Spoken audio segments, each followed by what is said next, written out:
Michael Patrick Shields is on the air. Good morning, world. Good morning, Michigan. A very pleasant Monday to you. Michael Patrick Shields, heard all across the state of Michigan and radio stations in Petoskey and Traverse City and Mount Pleasant and Lansing, Hastings, Saginaw, Grand Rapids, Kalamazoo, Muskegon, St. Joe, Benton Harbor, and everywhere in between. Very nice to have you with us this morning. We may all be getting the shovels ready to go, Gary Austin. A major snowstorm, it sounds like, ready for Lower Michigan.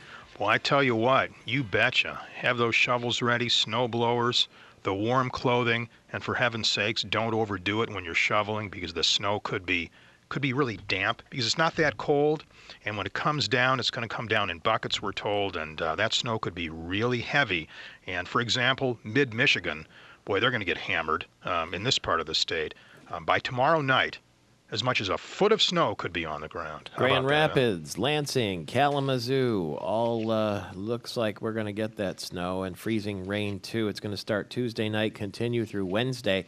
And the National Weather Service forecasters say that the track could still change, which could bring less snow or maybe even more snow, but it's kind of a Groundhog Day sort of attack, if you will. I mean, really? Over in Pennsylvania and Puxatawney, we'll have live coverage of the Groundhog Day this week, and when the groundhog sticks his head out, we'll hear the whole ceremony from Gobbler's Knob and find out whether we got 6 more weeks of winter or whether, maybe we're going to get an early spring. But I don't know, Michael Patrick. Patrick. Live right on this program. Yeah, I tell you, all this snow that's going to be coming down, it's a bad omen for Puxatawney, Phil. Would you agree? Yeah, I mean, maybe it's the last gasp of winter. Oh, geez. Wouldn't that be something? As a guy who likes to travel, I bet you right now you are very happy you are not stuck in Egypt. Yeah, it's a scene, I understand. My biggest problem is, and this happened to me yesterday, and it was a guy on the flight from Denver back to Michigan, and he was wearing a Michigan cap, Michigan Wolverine cap. Right. And he got to the seats before I did, because I got on last because I was in no hurry. And I sat down in my aisle seat, and he had already claimed the elbow, the seat, the armrest. The little thing that comes down. He clearly had claimed it, and he was reading the newspaper, and he had one elbow on each of his armrests. This is in coach. Yeah. And he wasn't moving. And he had, because to hold the paper, you got to spread your arms like that. Yeah. And so I'm like, well, I'm going to have this 2.5-hour flight with no armrest or no contention even for the armrest because he clearly staked out his spot. You know what I mean? And he was there first, so he figured, and his wife was on the other side, so she didn't care. She was smaller. But so I had to sit with, half hanging out in the aisle all the time. Because it seems to me you get one or the other. You want the right or the left, but you can't have both, right? Well, that's the way it seems. It's sort of like squatters' rights. If you're there first, you get it. I guess it's sort of an unwritten rule. I can't take my elbow and knock his elbow off the armrest. But see, that's my biggest problem. Those people in Egypt, they're just trying to get the heck out of there. Oh, they sure. Well, it comes to that whole armrest, but you could have offered to pay. Like to rent the armrest for a portion of the flight. How about why should I have to do that? I already paid for my seat. That's right. I don't. But I tell you what, this whole business in Egypt now, the State Department is offering evacuation flights for those who want to get out. And it doesn't look like this whole tenuous situation. Hosni Mubarak, there are quite a few protesters out saying he's got to go. Apparently now we understand, news breaking this morning, that he's willing to kind of negotiate with the protesters and those who feel his term in office should end very abruptly. So apparently it looks like he's not budging, but he's willing to negotiate. That's the latest. Well, the residents who are living in Egypt, people who work, I heard somebody yesterday worked for Shell Oil, and the company said, get out. And so they got to go, and they're going to end up in Europe or Cyprus or Turkey somewhere. And wouldn't that be something? Just get on a plane and go. Take whatever you can, hold in your hands, and you're out of here as fast as you can. We don't know where you're going, but we're going to get you somewhere just to get you out of there. A lot of folks probably are there right now and think, oh, this is going to settle down. This can't go on forever. So if we just kind of, hang tight here that this will pass. But the State Department says, I don't know, it's pretty risky, but I don't know, it's a big decision for those who are there, the many who work there. Quite a few Americans, of course, have jobs there, and they have to decide what they should do. We talked earlier about this shoveling snow and the potential for heart attacks, right? They always go up because people who do nothing for a long time, then I got to shovel, and they do that, and then they really put a strain on their bodies. Got a new report here, the Super Bowl, of all things. Don't say it. Yeah, when it comes to their heart attacks, really go way up. During the Super Bowl game, cardiologists are saying that heart attack deaths climb by quite a bit, especially after, let's say, your favorite team loses. That seems to trigger that sort of thing. You know, there was a time not that long ago when most of those Super Bowl games were blowouts. And they, you know, you get all that hype leading up to it, and then the game is kind of anticlimactic. But they've been pretty good lately. They've been pretty close games. Yeah. Well, I guess the closer, the more excited fans will get. So again, my gosh, nothing is that important to get all worked up over a football game. My God, don't stake your life on it, for heaven's The sakes. players have arrived in Dallas today, in fact, for the, you know, they have lots of media days and all that sort of thing. It should be very, very interesting at the Super Bowl, and we'll have coverage all week long live from Dallas. There are all sorts of celebrities running around there pitching products and all kinds of special guests, and they have the Super Bowl media row where they just go from station to station to station to station to make themselves accessible.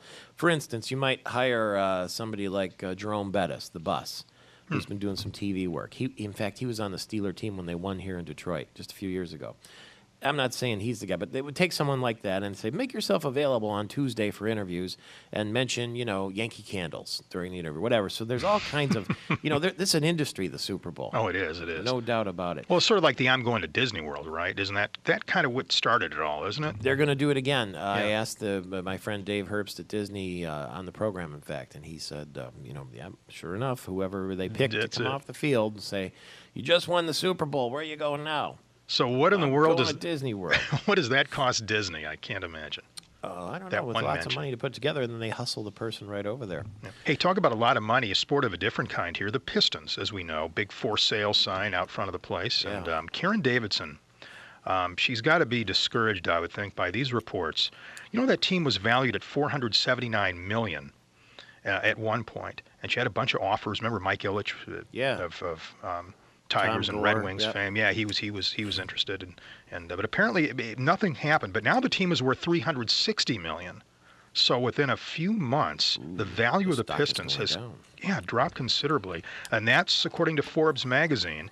As you know, Karen Davidson, she took over the club when her husband passed away, but.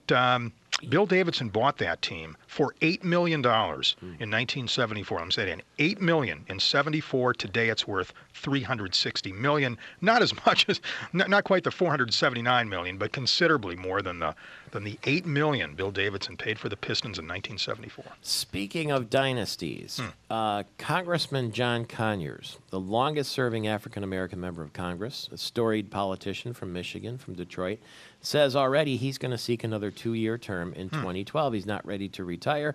He's 81 years old, and he's going to be running again. Just like John Dingell. He intends to run again, too. That's right. They like it so much, they want to keep on. You really have to like that job. You know, those guys can retire. They're set. I mean, it's not like they have to, but they must really. Politics is just one of those things that sort of gets in your system, I guess, and they just love it so much they want to keep on going. That's great. Chrysler is going to report its earnings today. Some analysts are expecting an operating profit for last year. Some are saying no. The CEO is predicting a small operating profit. I say small, it's $700 million. Ford, as you know, Friday reported a $6.6 billion net income. That's the best year for Ford since 1999. So in Dearborn, in the glass house there, they'll be partying like it's 1999. To celebrate that. Very good. What else is going on? Well, you know, new dietary guidelines are coming out today from the federal government. Remember the old days? Yeah. You remember the food pyramid where meat and dairy was always at top? And now meat and dairy's like nowhere near the top, or according to some, they say that... what are they going to tell us, to get rid of salt? Well, yes. That's going to be a big part of it. Yeah, too much salt in the diet. You're right. Good point. That's a big part of this. But the latest guidelines, it really targets the big problem in this country, trying to encourage more of us to somehow get closer to a healthy weight. We have 2/3 of adults and 1/3 of kids are either overweight or obese. Wow, 2/3 of adults today overweight or obese. I didn't realize the number was that high, but according to this study, that's the case. Among the government's recommendations are this: eat more seafood, vegetables, fruits, and whole grains, and cut back on sugar, salt, solid fats like butter.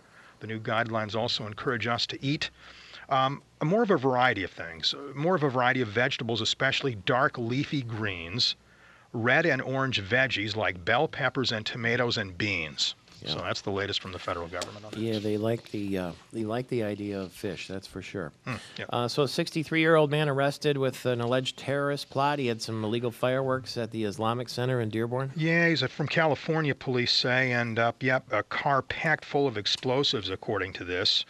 His name is Roger Stockhand. Yeah, he's 63, arrested in the parking lot of the large mosque. About 700 people were inside at the time attending a funeral. According to Dearborn police, telling the Detroit Free Press, Stockhand had been well known to police around the country and has a history of being angry with the U.S. government. He was arrested on January 24th. His arrest first reported on Sunday, so this did happen several days ago. In any event, his next court date is the 4th of next month, and we'll know more then. We'll talk politics when we get back. It's Michael Patrick Shields.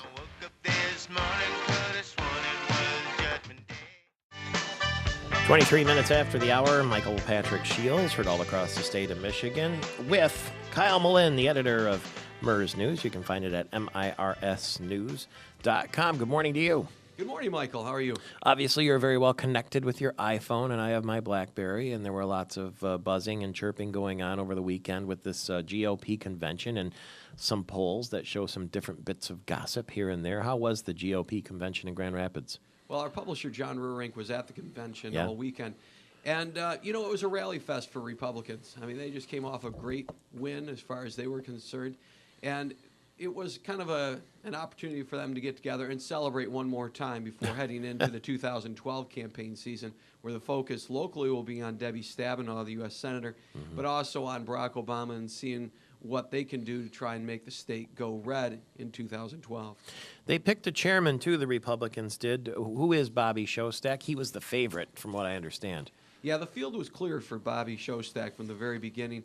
He was the finance chair for the Michigan Republican Party during the last campaign cycle, and he's a businessman from southeast Michigan who's been involved in real estate and is well connected in the financial circles, which has really turned out to be the important thing for those Republicans who are involved, I guess, in the power structures, how much money you can raise.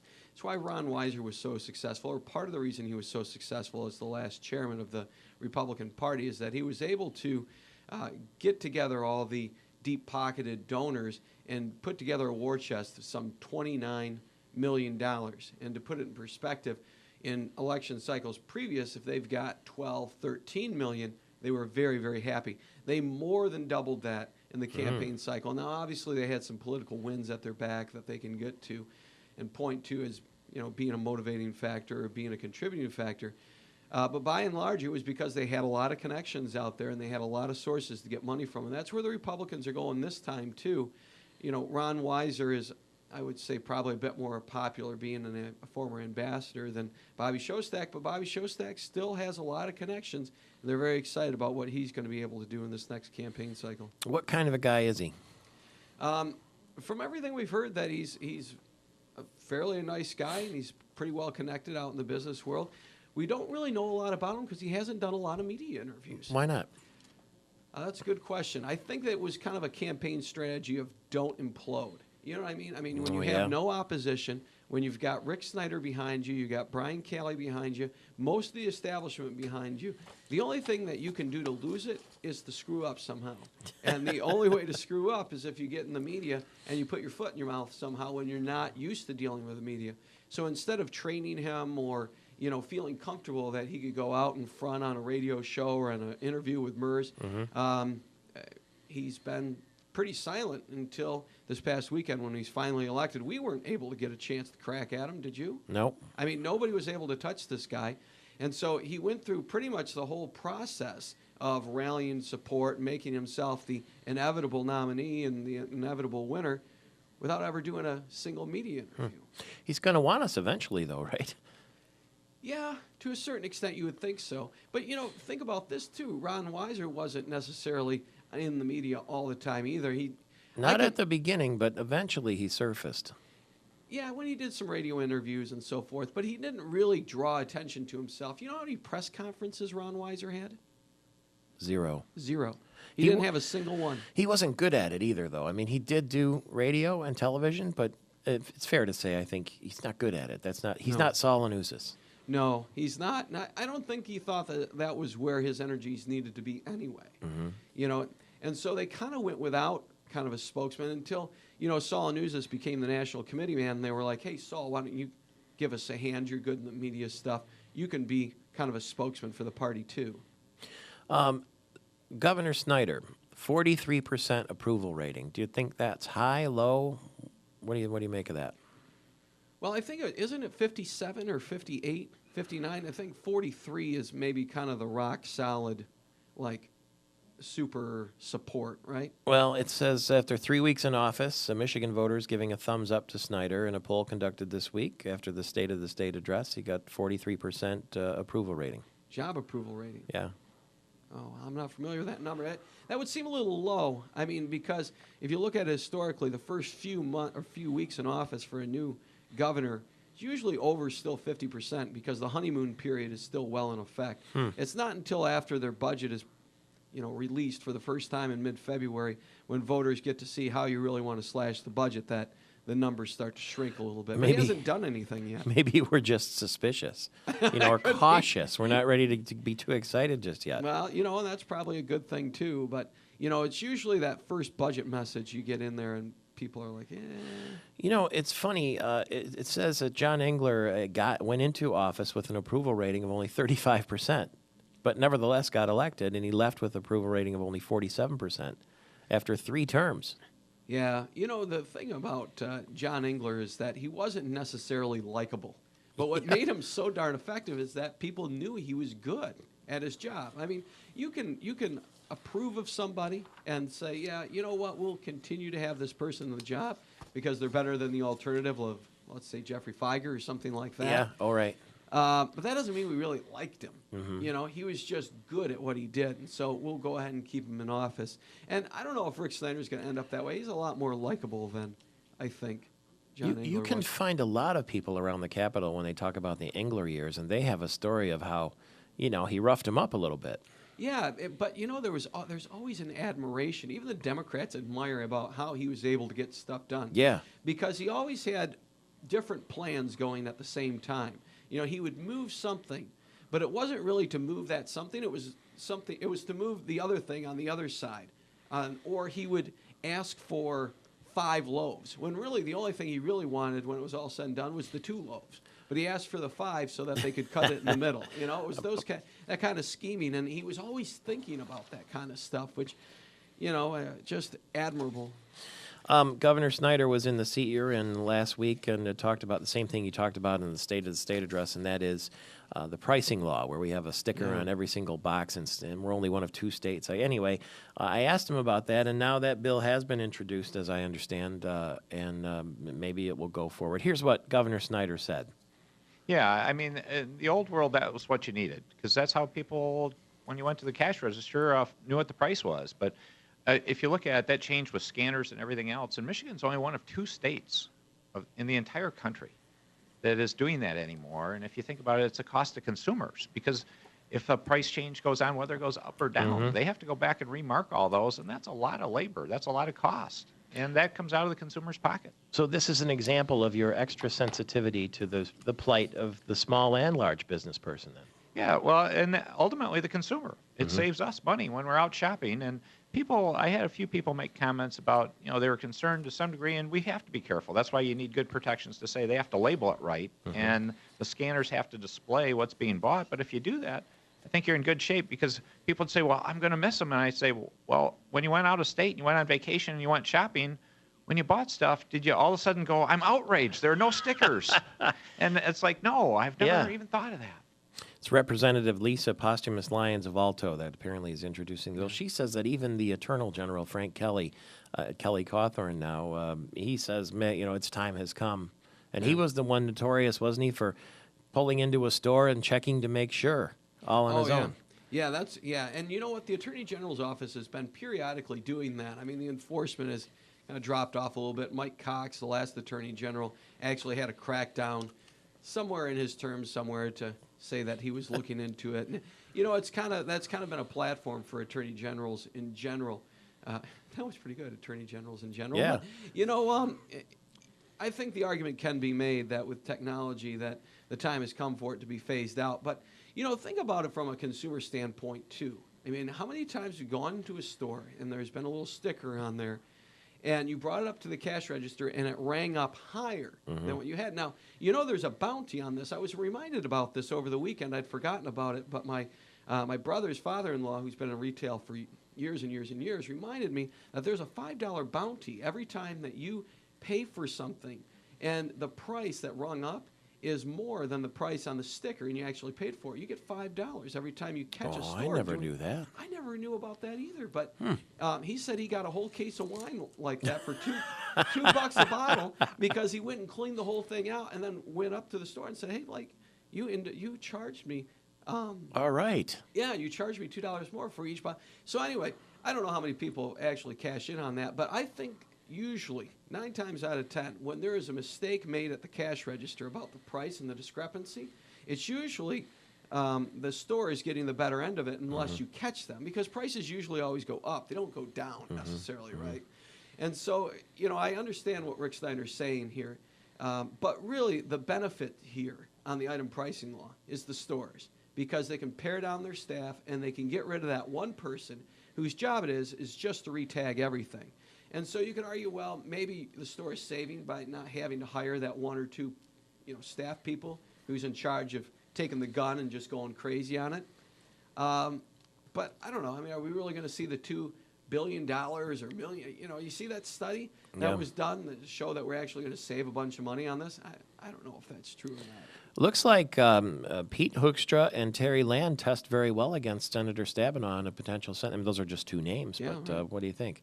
I think that's very real. For both of them, I think it's very real.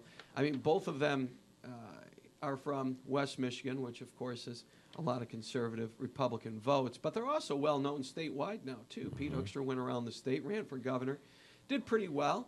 Terry Land, Secretary of State for 8 years, would obviously test very well. And, of course, the Republican feel is still on right now.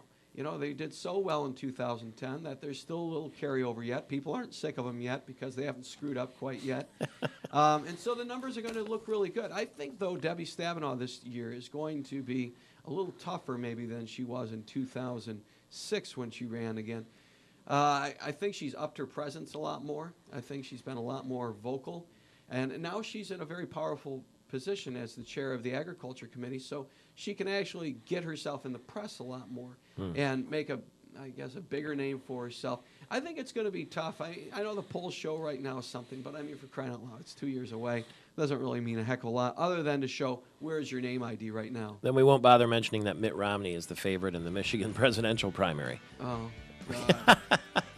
Not already, is it? Stay tuned for that. You can get politics anytime you want at mirsnews.com, mirsnews.com. Kyle Malin is the editor. Thanks for being here. Hey, my pleasure, Michael Patrick. See you soon. Politics is our family business at 35 minutes after the hour.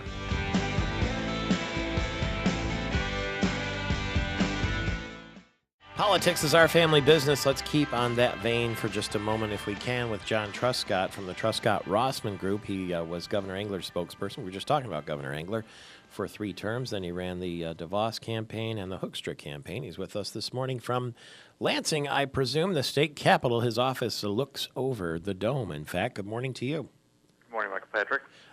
Pete Hoekstra's name is being bandied about as a very strong possible candidate against Senator Stabenow when she runs for her reelect. 2 months ago, he was predisposed to say no to entering the Senate race, but do you think he might change his mind based on the latest poll? I think we were all a little surprised and also pleased with the latest poll. I talked to Pete about a week ago. Just said, how's life going? He said, well, Diane and I just went to a movie. We had a nice dinner. He said, this is kind of nice. So, I think he's enjoying life out of the spotlight and out of politics for a while. But, the one thing is, after about a month or 2 of that, once you've had the bug and been at the levels that he's been at, sometimes it just comes beckoning and kind of drags you back in. So I'd like to see him run. I think he'd be a great candidate, but I think a decision is a ways off. Is he going to get a television gig or not? Did you hear anything about that? He just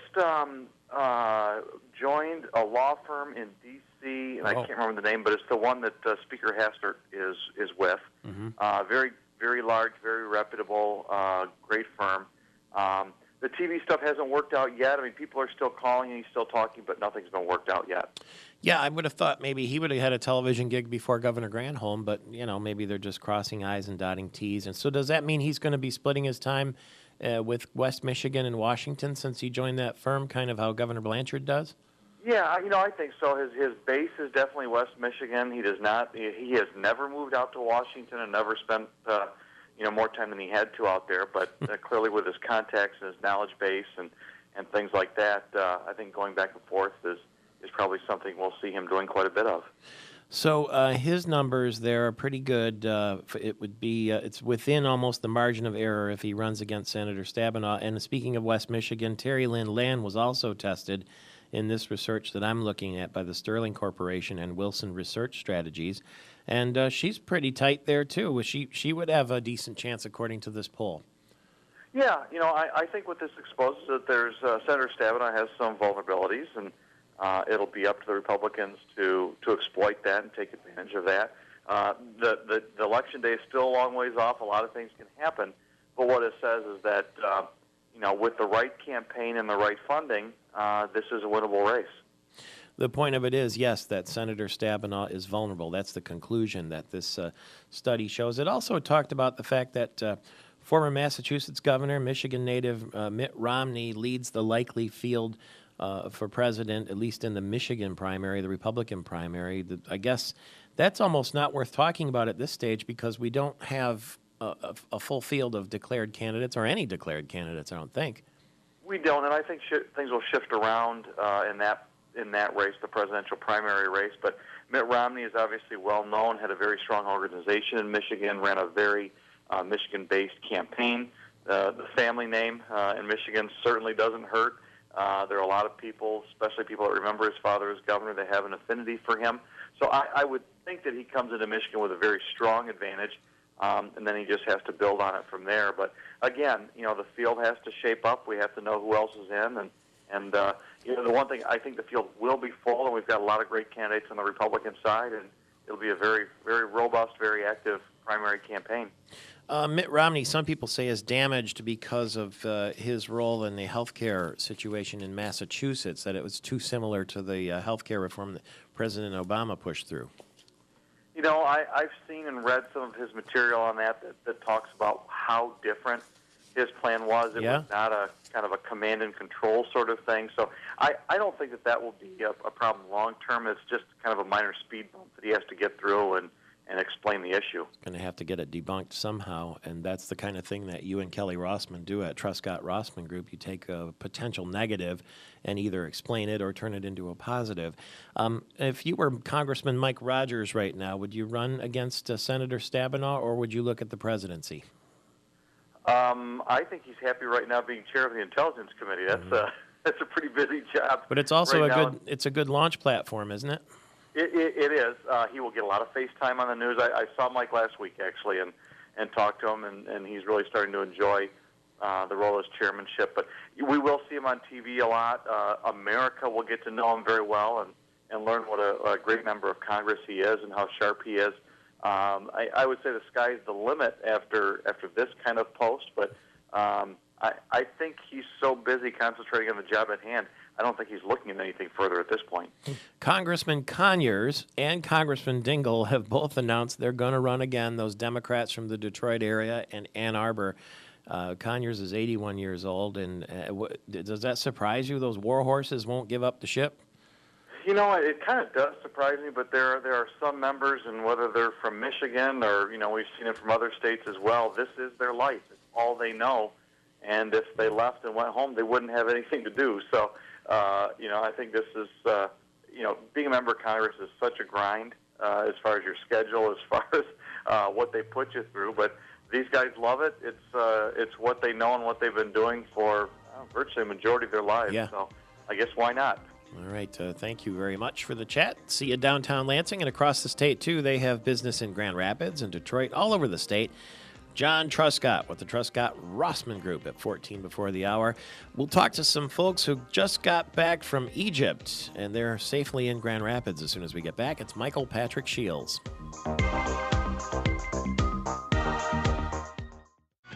10 minutes before the hour, the Egyptian riots grabbing international attention, protesters demonstrating against President Hosni Mubarak and his 3 decades of authoritarian rule. 5 people from RBC Ministries in Grand Rapids went to Cairo for 2 days. They were shooting a documentary for their program Day of Discovery and never expected to witness signs of the rebellion firsthand, but that's exactly what happened, according to Fred Hollis, the producer of the RBC miniseries radio and television division manager.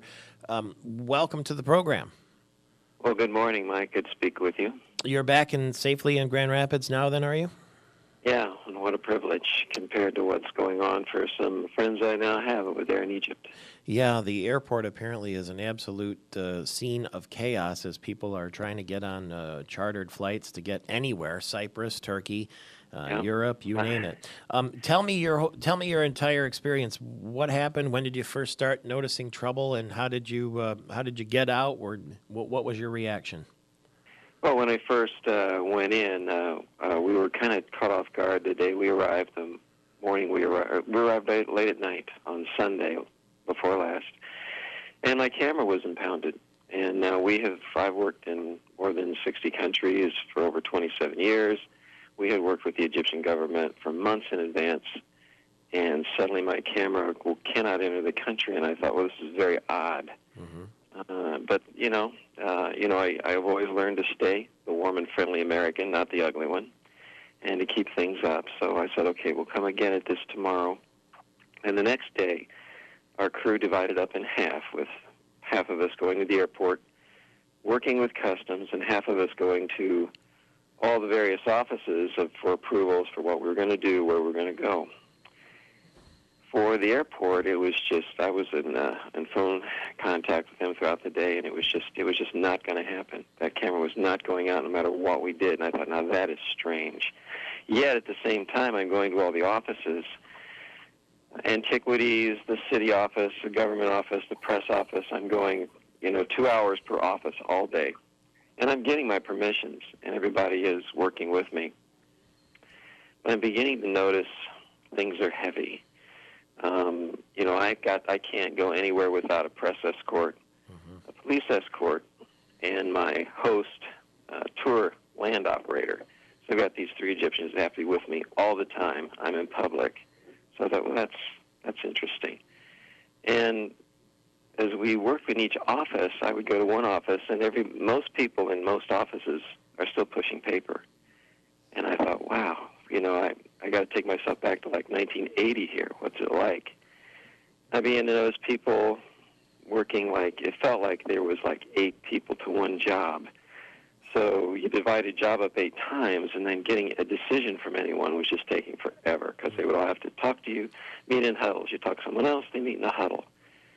And then one figure who would be the all-powerful person in each office would come out, moving very slowly, moving with great grandeur, and causing a lot of fear in everyone. I thought, what is this?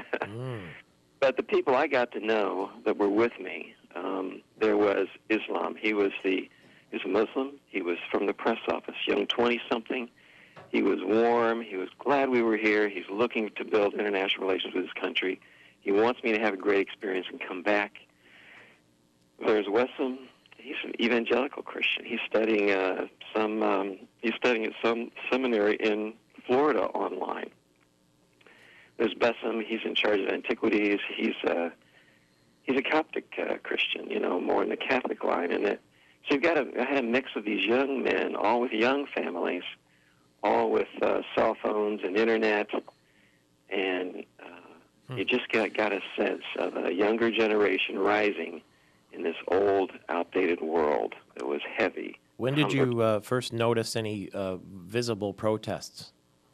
Well, finally we got our, the night we finished all the applications, Monday night, the Egyptian team with us helped us find a camera to rent. And they said, and tomorrow should be easy because, traffic in Cairo is 24/7 just packed. Tomorrow's a holiday. It commemorates the police, but we believe there's going to be some demonstrations. So we may not be able to work downtown. And I said, well, have you been noticing this coming for a while? And And they said, oh, yes, we knew it was coming, and we don't have any idea what it may do.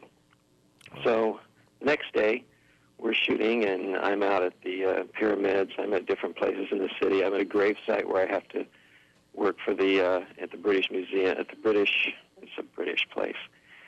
So we move on through our day, and the last thing I need to do is shoot down by the museum downtown. So we make our way downtown. We're moving across the bridge. There are 7 bridges across the Nile. We're crossing one. I notice on the bridge across from us that we were supposed to take and we moved away from, thousands of people. You know, they're just on this bridge, and I'm like, wow, look at that, what's going on? They said, well, we might not be able to get down there. And as we got to the other side of the bridge, just across the Nile, we were stopped by the police saying all foreigners, all media have to be evacuated from the heart of the city. And now all Americans are being evacuated from Egypt. Fred Hollis got out safely back in Grand Rapids, and it was great to hear the developments that took place while you were in Egypt, history being made. Fred Hollis, Day of Discovery from Grand Rapids and the RBC Ministries. It's Michael Patrick Shields, and it's Monday. Good morning, Michigan. A very pleasant Monday to you. It's Michael Patrick Shields, heard all across the state of Michigan. Helicopters hovering over Cairo. Anti-government demonstrations continuing now for a 7th day. They show no signs of waning. Charter flights carrying Americans out of Egypt, and the discontent with the U.S. is likely to rise. That makes Israel nervous. All sorts of implications, and we just got off the phone a few minutes ago with Fred Hollis from Grand Rapids. He's a TV producer who got out of Egypt just as the protests were starting. But we're going to go back to the Middle East now for Matthew Rhys, the award-winning British crime novelist we met during our trip to Jerusalem. Was it 5 years ago when we broadcast from the Jerusalem Post there? He was the Time Magazine Jerusalem bureau chief from 2000 until 2006, continues to live in Jerusalem, just next to Egypt there in Israel, and is the author of The Collaborator of Bethlehem and 3 other crime novels, too. Good to talk to you again. Great to be with you, Michael Patrick. How you doing? Good. What is your reaction to what's going on in Egypt, and what does it mean for the greater Middle East? There was sort of a happy peace, wasn't there, between Egypt and Israel, and now that could be completely upended, couldn't it? Well, there's been a peace agreement between Egypt and Israel since 1979, but it has been upheld really only at the highest level of the Egyptian government. Mubarak and a few people around him have been in favor of it. Pretty much everyone else in Egypt has considerable resentment against Israel, and therefore it hasn't been a particularly warm peace, ultimately. That's what concerns the Israelis now, is that essentially there'll be a government next door which might take over from Mubarak if he does indeed fall, which would go with, let's say, the feeling that the people have on the street towards Israel, which is, of course, the result of a lot of nasty propaganda, and that might be a very important building block for them, the Israelis, that would be destroyed diplomatically. Well, if you're in Israel, you look to the north, you see Hezbollah controlling Lebanon. You look to the south, and you see Egypt in a matter of unrest. I guess I could see why. That's a tough neighborhood.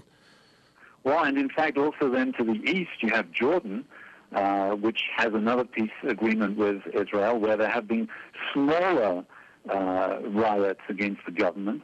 But that's also a concern, because if, after Tunisia and maybe Egypt, the focus turns to Jordan, there is a majority of Palestinians there, even though they have Jordanian citizenship, they consider themselves Palestinians.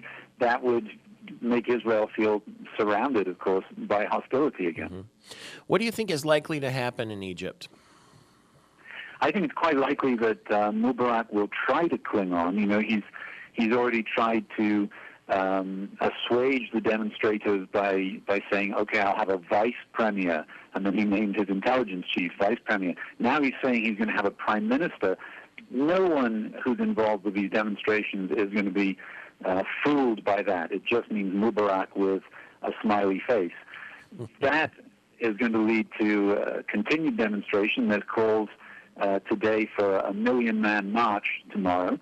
I think it's almost certain that Mubarak is going to have to go. The question is really, first of all, how bloody is it going to get? Secondly, who's going to come after him, and what is President Obama going to do, having, of course, a year and a half ago made a big speech in Cairo about how much he wanted democracy to spread across the Arab world. He can't very well then say, I'd like democracy across the Arab world, except in Egypt, because Mubarak is my friend. Mm-hmm. So President Obama and Secretary of State Clinton right now are kind of walking a little bit of a tightrope, aren't they? Yeah, they're walking a tightrope between what has been traditionally seen as American interests, which is, of course, backing a man in Egypt, amongst other Arab countries, who is a dictator, and giving him a lot of money so long as he continues to have the peace agreement with Israel, and the other supposed American interest, which is spreading democracy. I think what Obama's instinct will be, and it's a question of whether he can push this through perhaps diplomats who might be more entrenched in the idea of supporting Mubarak, his instinct is most likely going to be democracy around the Arab world is actually going to be good for the Middle East and ultimately good for Israel. Increasingly, just today, Israeli commentators are coming around to that idea. After that initial fright that they've had, they're starting to think it doesn't necessarily mean that Egypt is going to become taken over by the Muslim Brotherhood. That's really what has kept a lot of these Middle Eastern dictators going, and what's given them support from both Israel and the Americans in particular is they say, you can either have us, the nasty dictators, or you can have a new Iran right here in Egypt or in Syria and so on. Now, the question is that going to happen? It seems that the Muslim Brotherhood, which is not so powerful in Egypt but has always been kept down by Mubarak, actually has the support of maybe about 20% of the people there. That doesn't mean that it's going to take over. It doesn't mean that it's going to become a new Iran.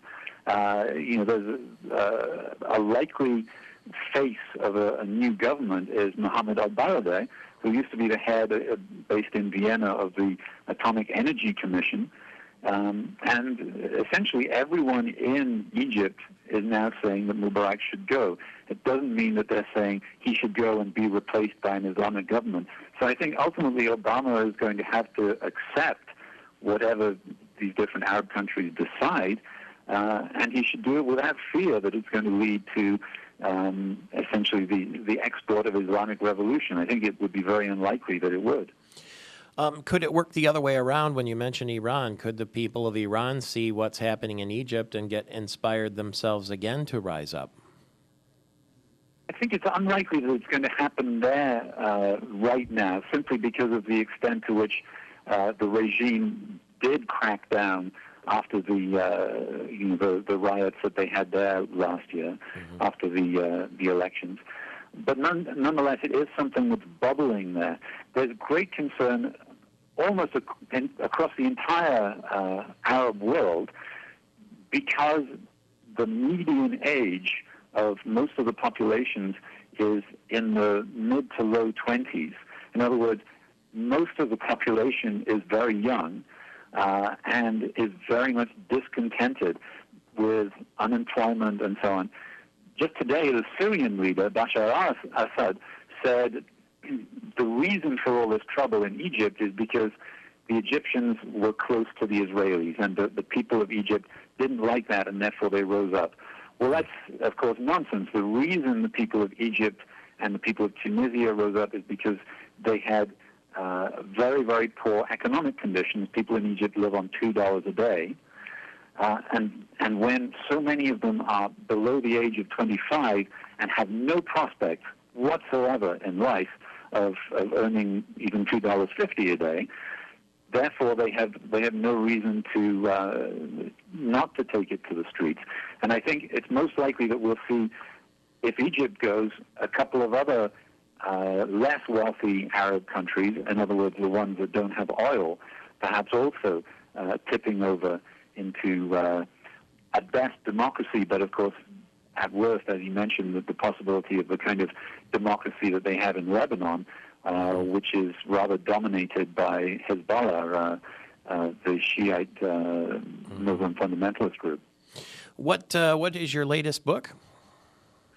Well, my latest book is called The Fourth Assassin, and the the idea there is actually quite appropriate to this, because my detective character, Omar Yusuf, who of course works for the UN, goes to the United Nations in New York, the famous Palestinian town of New York, as opposed to the first three books, which take place in the West Bank and in Gaza, and ends up addressing the United Nations about exactly what we're talking today, about the fact that rather than blaming Israel for everything, what people in the Arab world want is greater freedoms and the very things that Americans want. In other words, there's nothing so difficult to understand about the Middle East. If you're an American, it's all very clear. How would you feel if you had a government that said, live on $2 a day and be happy and don't expect your vote to count? I think Americans would be pretty angry about that, and that's really at the heart of what's going on in the Middle East at the moment. And we can get it on Amazon.com and everywhere books are sold? It's called The Fourth Assassin, and it's everywhere, yeah. The Fourth Assassin. Thank you very much. It's good to talk to you again after all these years. We sure appreciate you being available. Anytime, Michael Patrick. Good to be with you. You too. Be safe there in Jerusalem. That's Matthew Reese, who was the Time Bureau Chief in Jerusalem, and now an award-winning British crime novelist, The Fourth Assassin. And one of the books that we read and enjoyed very much, The Collaborator of Bethlehem. It's 18 minutes after the hour. The former Secretary of State, Terry Lynn Land, with her reaction to the fact that she's polling well should she decide to run for United States Senate against Debbie Stabenow. Stay tuned for that bit of intrigue, too, when we get back. It's Michael Patrick Shields, 18 after the hour.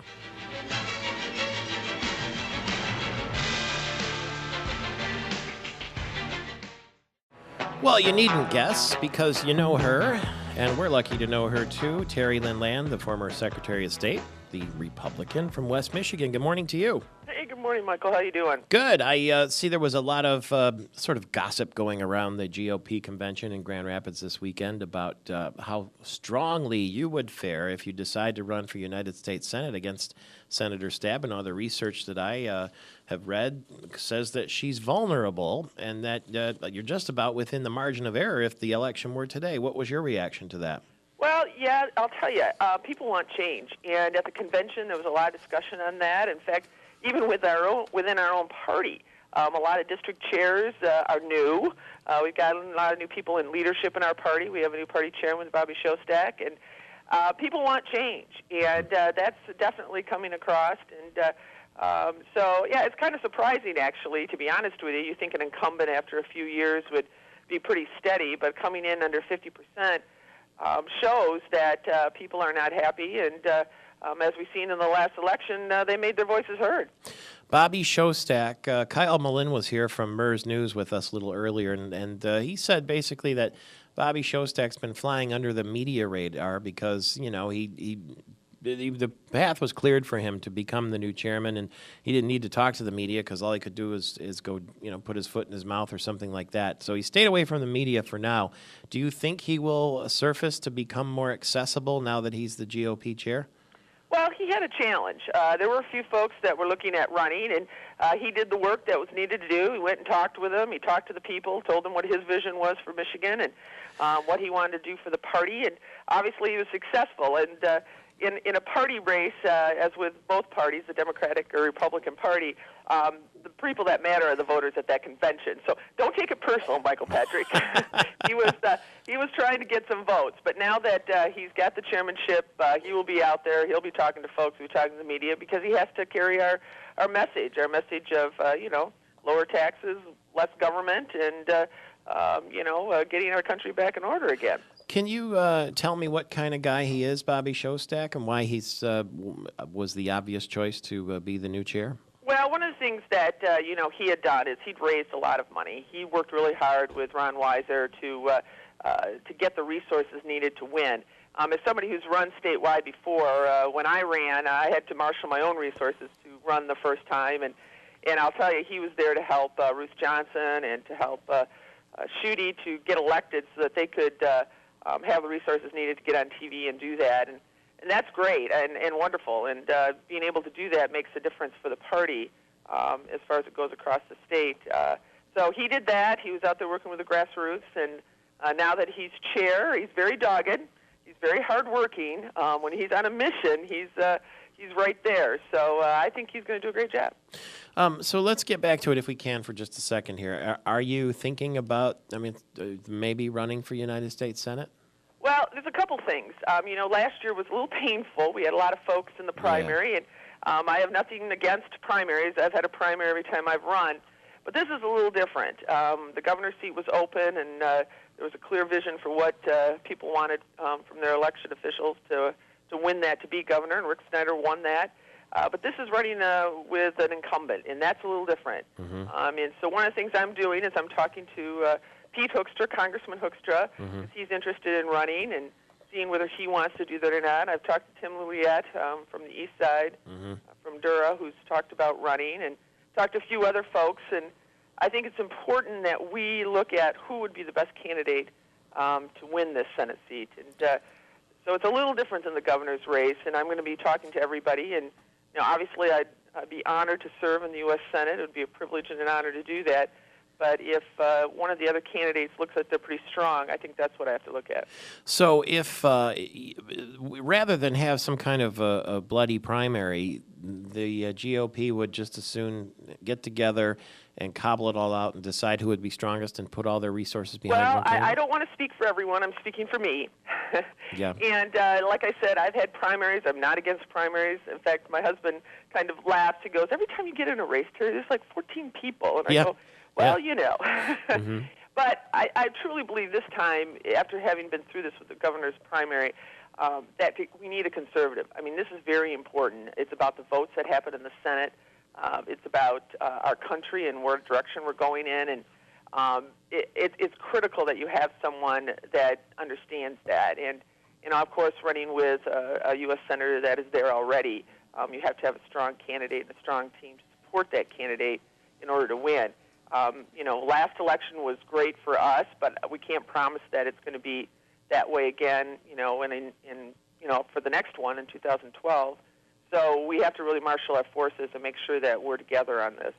Do you like what you see from Governor Snyder so far? I mean, there hasn't been that much other than the state of the state and the fact that he's got his staff, Dennis Muchmore and Geraldine Lasser and all the rest working on what he's calling dog years to move as fast as possible. Well, he's got a lot of great people. I know a lot of them. Of course, I've been, Secretary of State for 8 years. I worked with many of them. So he's got some pros there, which is great. I think the key will be the budget. We're all waiting to see how that works. When I was Secretary of State, that was the biggest challenge. Every year we were cut over 20%, and we did it, and it shows that it can be done. So now how we're going to do this, how it's going to affect our citizens, and I think that's going to be really the key here. He's working a little dogged, too, a little like Bobby Shostak, and that's, slow and steady is good. So we'll have to see what the budget presents itself with. How are you adjusting to life after being Secretary of State? Well, I needed a little break, and so I went to Florida, did a little vacation, and then I went down to the RNC meeting. I was there to help Saul Anousis get the chairmanship. Unfortunately, it didn't quite work out like we all wanted, but had an opportunity to go down to the RNC, talk to a lot of folks down there, and there's a lot of concern down there, too, with the folks about the Senate race. I mean, Michigan is going to be on the center stage with this. We're so close to majority in the Senate that this will be a little different than the governor's race, even though a lot of folks, obviously across the country care about that. The country cares about the Senate, and so it is going to be a national race here in Michigan. So to be down there and hear about that was a good thing, and went to the convention, and I can't believe the month has gone so fast. So we'll be out there talking to folks and see what we can do. All right, it's good to hear your voice again. Thank you very much for all that, and we'll keep in close touch. Sounds good. Thanks a lot. All the best to Terry Lynn Land from West Michigan. She was the Michigan Secretary of State. The Sporting News has picked the White Sox to edge the Tigers in the American League Central. I just thought you might like to hear a little baseball since we're going to get hit with a snowstorm. And, Groundhog's Day is this week, too, so we just start thinking spring a little bit. It was a last-second basket yesterday by Michigan State Spartan Gray Mondrine that led the Spartans to a a much-needed victory over the Indiana Hoosiers. 31 seconds left in overtime. Green scored the most important of his 19 points. The Spartans get an 84-83 victory, and that snaps the three-game losing streak. Perish the thought of losing 2 times in a row at home at the Breslin Center. I don't even know the last time that happened, but we don't have to worry about it because it didn't happen. And so congratulations. It's been a long, long time since Indiana beat Michigan State at the Breslin Center. 1991, I think, was the last time, and luckily yesterday, that was a real roller coaster ride, that game. The Wolverines and the Spartans were down early, something by 10 or 12 points. Wolverines beat the Iowa Hawkeyes in Ann Arbor, 87-73. Pistons were losers to the New York Knicks in Detroit yesterday. The Nick Lidstrom team won the NHL All-Star Game, defeating Team Stahl 11-10 in a thriller. A lot of fun in that game, a lot of scoring. A lot of scoring in the Pro Bowl, too, the NFL's All-Star Game in Hawaii and Honolulu. 55-41, the NFC beats the AFC, and it was 42-0 at halftime, the NFC leading. And that's sort of kind of like a real football game, but not really. They just do a lot of scoring, and nobody wants to get hurt or anything like that. Speaking of scoring, Bubba Watson wins the PGA Farmers Insurance Open. That's the San Diego tournament at Torrey Pines in La Jolla. There, 16 under par, edging Phil Mickelson by 1 shot. And Mickelson was just off the green, about 90 yards off the green, and he was trying to hole the shot to tie Bubba Watson. He even had his caddy Bones up there tending the flagstick for the shot, and he darn near did. He hit the ball to about 3 feet away from the hole. If it had a little more spin on it, it might have sucked back into the hole, but it was just thrilling stuff, and Bubba Watson wins. Jonathan Vegas, unfortunately, dunked his ball in the water, but ended up recovering well. But anyway, it's Bubba Watson, who was very emotional after the win, and choked back tears next to the green there at Torrey Pines. It is 35 minutes after the hour. Michael Patrick Shields will go live, speaking of golf, in a few minutes to the PGA Merchandise Show in Orlando, Florida, a gigantic harbinger of spring, too. Talk about the latest equipment and so forth. Lots of news coming your way, too, at 35 after. Well, let me bring you up to date on what's going on. First, I got to tell you a little personal story from the weekend. I was in Vail, Colorado, and Beaver Creek, Colorado, skiing. And get this, I'm on a lift. They have a thing called the Mountain Tour. If you don't know your way around or you want to just be led around by some of the volunteer guides, that you can go up on 10 o'clock on the top of Beaver Creek Mountain, and they'll take you around the mountain for a couple of hours and ski with you. So I did that. And I was staying at a place called the Osprey, which was very near, just a couple of houses down from where Gerald Ford lived in his house there. And when you took the chairlift up, in fact, from the back of the Osprey, and by the way, the chairlift is the closest chairlift to a hotel in North America. So I was going up the lift and looking at Gerald Ford's house. And there's you can see his house, and the lift goes right over it. And there's Secret Service quarters built in the back, right in the side of the mountain there. And he was like the first resident of Beaver Creek at the time. So I'm talking with the gentleman who's, and he's an older gentleman, and he's showing me around, and he says, yeah, there's Gerald Ford's home. And I said, oh, yeah, I see the Secret Service quarters and everything. And I said, did you ever meet President Ford? And he said, well, I was around him a lot because I'm from the same place he's from. I'm from Grand Rapids, Michigan. And I said, you don't say. And I started laughing. He says, what's so funny? I said, well, I'm on the radio in Grand Rapids on WJRW, and I live in Michigan, too. And so it's a small world, right? His name is Emil Pulick. And it turns out, he says, yeah, well, I know some people from Michigan. Where are you from? I said, I'm from East Lansing. And he said, oh, one of my relatives is from East Lansing. I said, who's that? He said, Tom Izzo. I said, what a small world. So Emil Pulick's son is married to Lupe Izzo's sister. And so I guess that was make him a cousin or a nephew or something like that. So it's his son who is married to one of Lupe's sisters. So we started talking about Michigan State and all the rest, and it was really cool because this fellow was 81 years old, retired Ford Motor Company executive, and he does it as a volunteer. And he said about 40 times a season, from after Christmas until mid-April, he goes up and gives mountain tours, and he's got a bunch of grandkids coming to see him in March, and he's from Grand Rapids. He used to do all his skiing at Boyne Highlands because he lived at a house in Harbor Springs, and now there he is out there in Vail. And he said, well, I'll see you back in Michigan in April. And I said, well, no, I'll see you in Houston in late March. And he said, what for? And I said, the Final Four. And he says, oh, yeah, maybe. I hope so. But it was a squeaker yesterday for the Spartans. And I'm sure Emil Pollock was watching out there in Beaver Creek, Colorado. But what a small world of all the people to run into. Somebody like that. So he said, the next time you talk to Tommy on the air, make sure you tell him I said hello. And so Christine, my wife, sent a text to Lupe to say that we were riding on the chairlift with Emil Pollock. It's just unbelievable. And then on my ride home yesterday from Detroit Airport, I flew because they had nonstops on Delta. I was coming past on 96 westbound just before the Okemos exit, this rest area that they're rebuilding there that's going to open in the spring. There was always a rest stop there, but apparently they tore that one down and they built a new one. And I just got to thinking, why did we need a brand new rest stop on the side of the road? Now, I don't know much about these things, but it just seemed to me like you got a house and you got toilets in it. I mean, how bad can it really be that you got to tear the whole thing down and build a completely brand new one? It's been going on, this construction, for a long time now. And maybe somebody can tell me, maybe it was one of the American Recovery Act deals where you just use money to do something. But it seems to me that a rest area is just that, right? It's toilets in a building. I mean, God knows how much it costs to rebuild a new one. But it just seemed curious to me. And the other thing that seemed curious is it's about 2 miles from the Okemos exit, where there are plenty of businesses that have toilets that would probably love for people to stop and buy a little something in the shop or have a little lunch and use their restroom or the gas station or something like that. So just seemed like a strange way to spend money.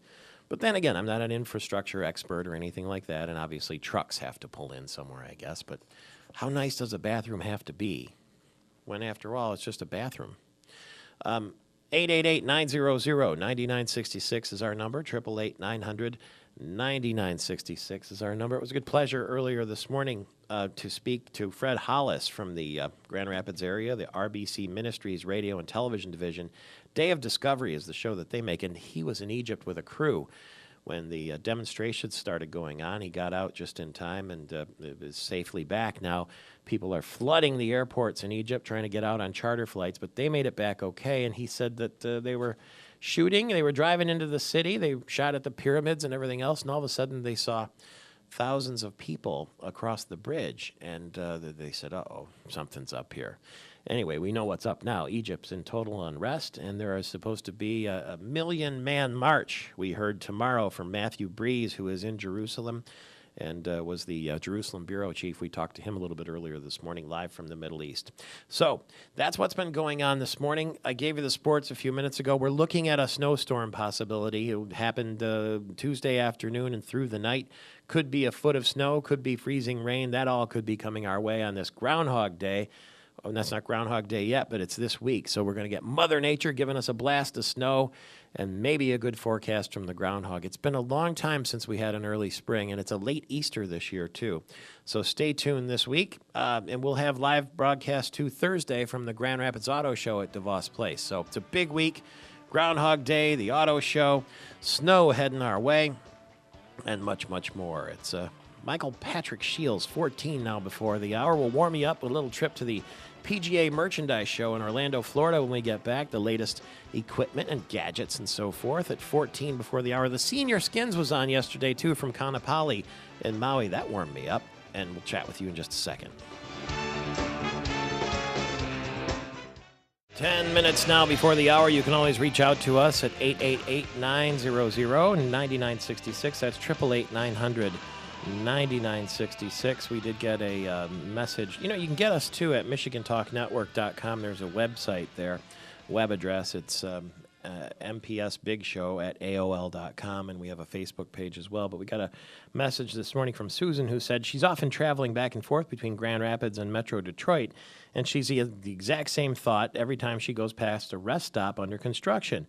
Government make work projects, spend the money or lose it, is what she's saying. And so it's just a question, why are we building rest areas when it's just a toilet with buildings?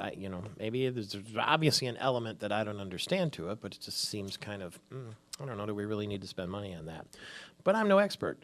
Chrysler, the experts are saying, is going to have really good fourth quarter results and expected possibly to show a profit for the year when the numbers come out this morning. Ford earnings reported on Friday, $6.6 billion net income.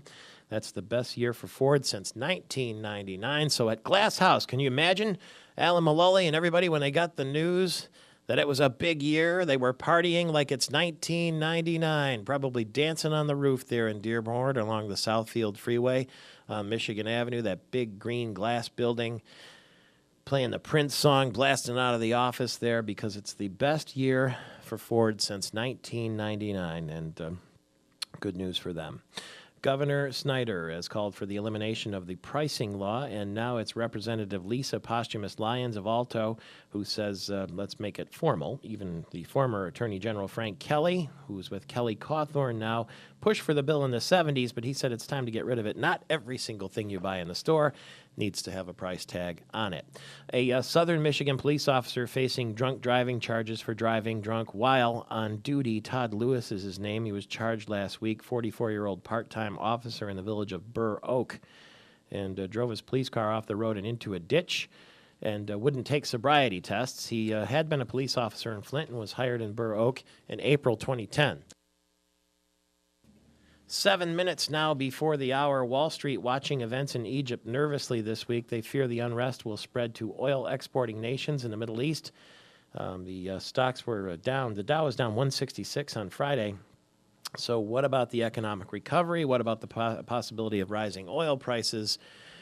Hey, was it interesting last night, by the way, if you watched the PGA Tour event in San Diego, it came right down to the wire, and Bubba Watson outlasted Phil Mickelson. I'm sure they were watching TV at the PGA Merchandise Show in Orlando. Melissa Adams is with us, the National Accounts Manager for Swiftwicks. And when I say PGA Merchandise Show, you got to understand, this is the most massive golf show in the world in the Orlando Convention Center. And from wall to wall, it's almost miles of walking, and everybody in the golf industry is there, including Melissa Adams, who used to work at the Tullymore Resort right here in northern Michigan. Good morning to you. Good morning. How are you doing? Good. What are some of the most curious, innovative items you've seen at that giant merchandise show? You know, actually, Michael, I was not able to make it down to the show this year. The boys from Swiftwick were down there, and they came back with reports of a lot of new apparel, actually, which is pretty exciting. Well, you know, the better you... They're saying that the trends in the golf market have started to turn towards a lot more technical, athletic, new designs in apparel and fashion. You know, pretty cool report coming out from them. The better you look, the better you play, I always find, right? Oh, I totally agree with you. And then it's vice versa, too, because if you look really good, someone expects you to play really good, and so there's a little bit of pressure, and, so it's a chicken and egg sort of thing. But you're right, the golf apparel, which used to be sort of loud and obnoxious and baggy, is now becoming more athletic and sleek and all that sort of thing, and it starts at your feet, doesn't it? It does, yeah. That is one thing that we believe at Swiftwick is that golfers are athletes. You're on your feet for multiple hours in very tough conditions, and we all know what a blister can do to a golf swing. So, yeah, we definitely know and understand the importance of a good quality golf sock, and that it does start at the feet with a technical apparel piece. Especially if you're going to hoof it like the true golfers do, if you're able, especially if you're going to play in a place where maybe you've got wet conditions like we will have in the spring. If your feet feel good, everything feels good. That same goes for skiing and everything else in the rest of the day. So Swiftwick is where you're working now. Is there a website? There is, yes. The website is www.swiftwick.com. And you can go on there and learn all about the technical aspects of our socks that are made here in the USA. Yeah, I think they feel terrific. That's a great innovation. And have you kept in touch with your friends at Tullymore? I have, yes. I stay in touch with Renee up there. She was in charge of the real estate development and marketing. And it sounds like they had a great year this year once again. The weather was beautiful in Michigan, and Tullymore is still thriving. All right, we got to make sure there are Swiftwick socks in the shop at Tullymore and all the great golf shops around the state of Michigan, but certainly there. And congratulations, I'm glad to hear apparel and Swiftwick socks. Among them are the big things at the PGA Merchandise Show this year. Thank you, and good to reconnect with Melissa Adams. So at the Ford Motor Company, the best year since 1999 they're celebrating at Glass House. TV viewers will see you tomorrow. Radio listeners, stay right where you are.